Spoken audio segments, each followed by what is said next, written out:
Hello दोस्तों, मैं बबीता सिंह राजपूत अपने यूट्यूब चैनल में आप सभी का स्वागत करती हूँ। तहे दिल से स्वागत करती हूँ। आशा करती हूँ आप लोग बहुत अच्छे होंगे, स्वस्थ होंगे, मस्त होंगे, अच्छे होंगे। आज मैं आप लोगों के सामने एक होली गीत लेके आई हूँ। कैसा लगेगा प्यारा प्यारा कमेंट करके जरूर बताना। चलो होली गीत शुरू करती हूँ। बहुत मस्त होली गीत है। मधुबन में होली खेलत मोहन, मधुबन में होली खेलत मोहन, मधुबन में होली खेलत मोहन, मधुबन में होली खेलत मोहन। गोरी गोरी राधा गुजरिया, गोरी गोरी राधा गुजरिया, राधा गुजरिया हो राधा गुजरिया, राधा गुजरिया हो राधा गुजरिया।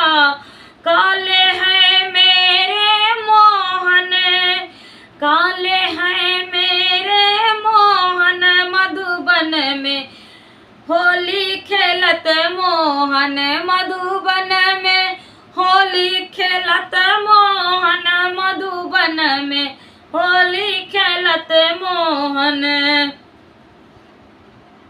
कहवा से आई राधा गुजरिया, कहवा से आई राधा गुजरिया।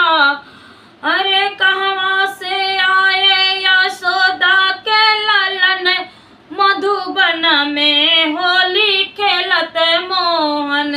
अरे कहवा से आए यशोदा के ललन, अरे कहवा से आए यशोदा के लालन, मधुबन में होली खेलत मोहन, मधुबन में होली खेलत मोहन, मधुबन में होली खेलत मोहन।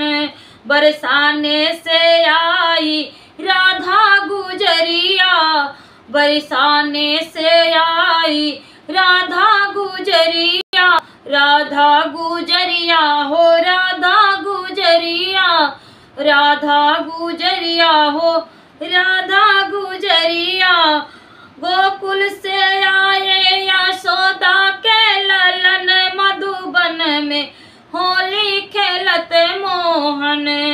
गोकुल से आए यशोदा के ललन, मधुबन में होली खेलत मोहन, मधुबन में होली खेलत मोहन, मधुबन में होली खेलत मोहन, मधुबन में होली खेलत मोहन, मधुबन में होली खेलत मोहन।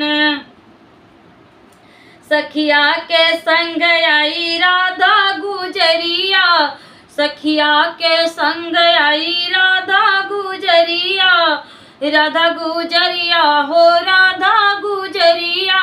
सखिया के संग आई राधा गुजरिया, ग्वालों के संग ए मोहन, मधुबन में होली खेलत मोहन।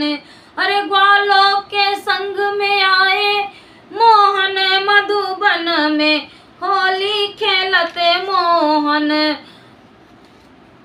मधुबन में होली खेलत मोहन, मधुबन में होली खेलत मोहन। पिचकारी भरी लाई राधिका, पिचकारी भरे लाई राधिका, रंग उड़ावत है मोहन, मधुबन में होली खेलत मोहन। अरे रंग उड़ावत है मोहन, मधुबन में होली खेलत मोहन, मधुबन में होली खेलत मोहन, मधुबन में होली खेलत मोहन। कांधा की पगिया भीगे, कांधा की पगिया भिगावे राधिका, कांधा की पगिया भिगावे राधा, कांधा की पगिया भिगावे राधा, राधा की चूनर भिगावे राधा की चूनर भिगावे मोहन, मधुबन में होली खेलाए मोहन। मधुबन में होली खेलाए मोहन, मधुबन में होली खेलाए मोहन।